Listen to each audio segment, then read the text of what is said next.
राधे राधे, जय श्री कृष्णा। आशा है आप सभी ने आज मोक्षदा एकादशी का व्रत रखा होगा।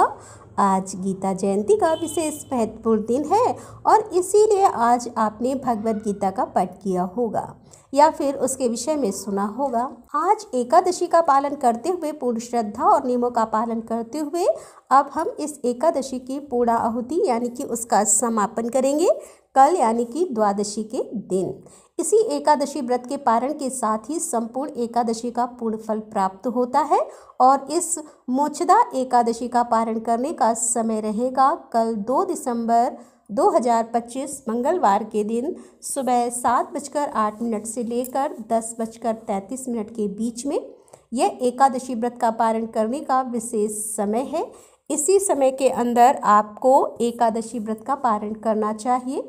हमारे शास्त्रों में बताया गया है कि जिस प्रकार सरस्वती नदी में बिना स्नान किए अगर कोई पैर रखता है तो वह पाप का भागी होता है, उसी प्रकार से अगर एकादशी व्रत रखा है तो लेकिन उसका निर्धारित समय में पारण नहीं किया है तो आपकी एकादशी अधूरी मानी जाती है। और यह मोक्षदा एकादशी तो वैसे भी विशेष है क्योंकि यह भगवान को प्रिय ऐसे मार्गशीर्ष मास में आती है। तो चलिए आज के इस वीडियो में जानते हैं कि इस बार की मोक्षदा एकादशी का व्रत का पालन करने की विधि क्या रहेगी, किन नियमों के पालन द्वारा आप अपने एकादशी व्रत को समाप्त कर सकते हैं। आइए आज का मोक्षदा एकादशी व्रत पारण विधि वीडियो आरंभ करते हैं। तो सबसे पहले द्वादशी के दिन प्रातः ब्रह्म मुहूर्त में उठ जाएं, स्नान इत्यादि से निर्मित होकर स्वच्छ हो जाएं, स्वच्छ वस्त्र धारण करें, अपने घर में मंगला आरती करें, भगवान को जगाएं। अगर घर में नहीं कर सकते हैं तो साथ में किसी मंदिर में जाकर करें या फिर ऑनलाइन मंगला आरती का दर्शन करें। उसके बाद तुलसी देवी की पूजा आराधना करें, उन्हें प्रणाम करें, उन्हें जल अर्पण करें, उनकी प्रदक्षिणा करें। और याद रहे द्वादशी के दिन हम तुलसी पत्र नहीं तोड़ते हैं, इसीलिए अगर आपको भगवान को भोग लगाने के लिए तुलसी पत्र की आवश्यकता है तो उसे एक दिन पहले ही तोड़कर रख लीजिए। तुलसी महारानी की सेवा पूजा करने के बाद अब उनके समक्ष बैठकर हरे कृष्ण मंत्र का जप कीजिए। आप प्रतिदिन जितनी माला का जप करते हैं उतनी ही माला का जप आप तुलसी देवी के समक्ष बैठकर कर सकते हैं। यह हरे कृष्ण महामंत्र है। हरे कृष्ण कृष्ण कृष्ण हरे हरे, हरे राम राम राम हरे हरे। यह महामंत्र है जिसमें सभी मंत्रों की शक्ति समाविष्ट है और इसीलिए इसे महामंत्र कहा जाता है।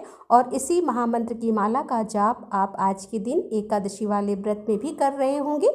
तो आप हरे कृष्ण महामंत्र का जप करने के बाद रसोई में जाइए और भगवान के लिए कुछ सात्विक अन्न भोग बनाइए। ऐसा भोग जिसमें लहसुन प्याज या कोई भी तामसिक पदार्थों का प्रयोग ना किया गया हो।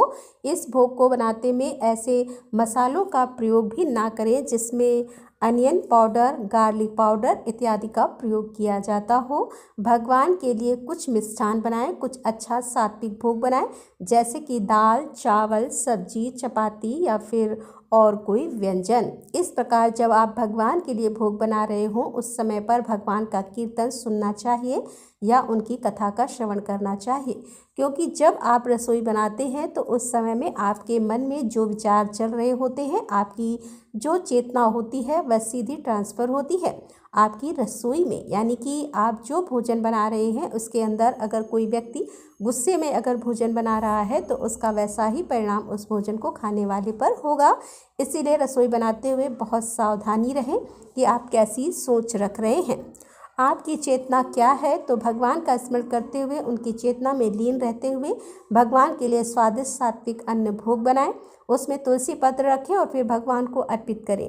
जब तक भगवान भोग पा रहे हैं तब तक आप दान की सामग्री एकजुट कर लें और बाकी तैयारियां कर लें।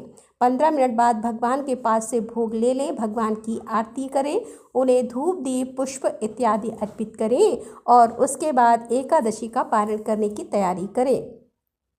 पारण करने के लिए सबसे पहले भगवान के समक्ष जाकर हाथ में थोड़ा गंगा जल लीजिए और भगवान से प्रार्थना करते हुए इस मंत्र का उच्चारण कीजिए और भगवान से प्रार्थना करते हुए इस प्रकार से कहें कि हे केशव, मैं अज्ञान रूपी अंधकार से अंध हो रहा हूँ। इस व्रत द्वारा प्रसन्न होकर मुझ पर कृपा कीजिए और मुझे ज्ञान तथा भक्ति रूपी नेत्र प्रदान कीजिए। इस प्रकार भगवान से प्रार्थना करके अब अपने घर में किसी वैष्णव को या ब्राह्मण को आमंत्रित कीजिए।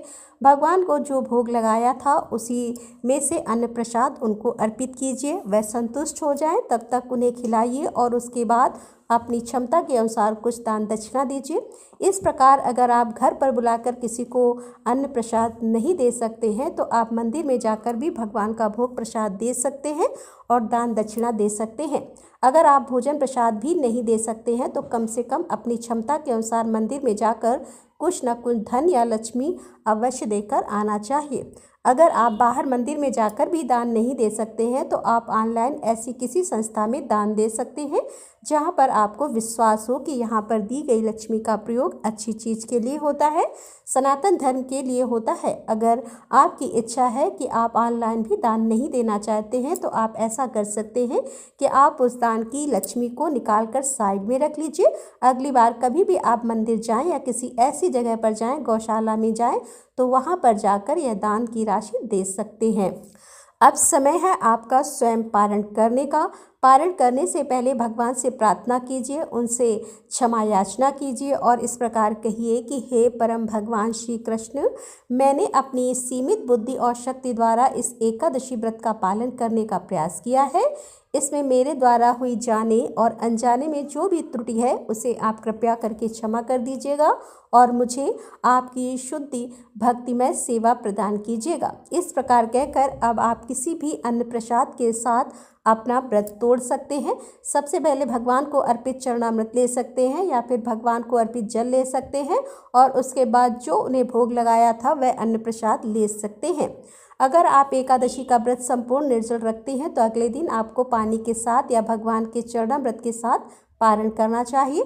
अगर आप एकादशी व्रत में फल लेते हैं, दूध लेते हैं या पानी लेकर व्रत रख रहे हैं तो प्रयास करें कि अगले दिन हल्का फुल्का भोजन लेकर पारण करें। अब यहाँ पर एक प्रश्न आता है कि कई बार ऐसे संयोग उत्पन्न होते हैं कि एकादशी का पारण जिस दिन करना है उस दिन भी किसी का कोई व्रत या उपवास आ जाता है, तो अगले दिन भी अगर किसी का व्रत है तो पारण कैसे करें। तो देखिए, पारण के सभी नियमों का आप पालन कीजिए, लेकिन आप संपूर्ण अन्न प्रसाद नहीं ले सकते हैं।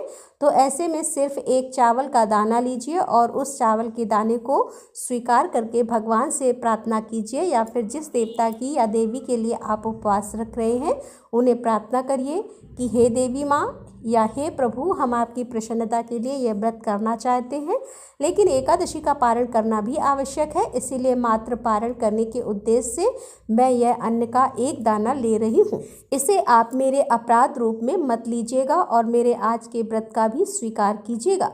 भगवान से ऐसी प्रार्थना करके फिर पूरा दिन आप अपना दूसरा व्रत भी आरंभ कर सकते हैं। इसमें कोई दोष नहीं लगता है और कोई संचय भी मत रखिएगा। बिल्कुल आप इसी प्रकार से अगर एकादशी व्रत पारण करते हैं तो आपका अगले दिन का व्रत भी यथावत चालू रहता है। तो यह थी एकादशी का पारण करने की संपूर्ण विधि। हमें आशा है कि इसमें आपको उपयोगी जानकारी प्राप्त हुई होगी। अगर ऐसा है तो इस वीडियो को लाइक करके सभी को शेयर कर दीजिए जिन्होंने एकादशी व्रत रखा है या जिनके मन में यह प्रश्न। और अगर आपको लगता है कि हम अपने चैनल पर प्रमाण रूप से वैदिक सनातन धर्म का प्रचार कर रहे हैं बिना किसी मिलावट, सीधे शास्त्रों से, तो आप हमें इस कार्य को आगे बढ़ाने के लिए अपना आर्थिक योगदान भी भेज सकते हैं। तो चलिए, जिस निष्ठा के साथ आज एकादशी का पालन कर रहे हैं उसी निष्ठा और दृढ़ता के साथ कल एकादशी का पारण अवश्य निर्धारित समय पर करिएगा और वह भी विधि विधान के साथ। ऐसी जानकारियों के लिए आपके अपने चैनल रीता शुक्ला को सब्सक्राइब कर लीजिएगा। राधे राधे, जय श्री कृष्ण।